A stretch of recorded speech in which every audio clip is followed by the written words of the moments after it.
Welcome to the video. If you're new to chess.com or just looking to connect with friends, this guide is for you. Today, I'll show you how to easily find a player using the chess.com app on your Android phone. Whether you want to challenge them, chat, or add them as a friend, I've got you covered. First, open the chess.com app on your phone device. Next, look at the bottom right corner and tap on the option labeled More. Then, from the list, tap on Friends.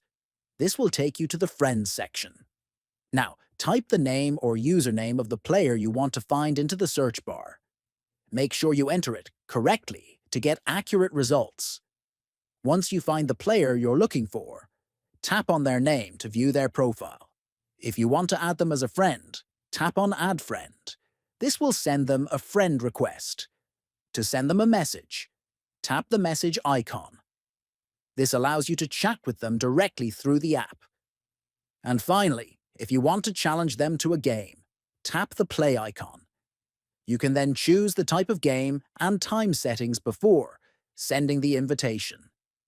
That's how you find and interact with a player on the chess.com app. It's quick and simple, whether you want to connect, chat, or challenge someone to a game.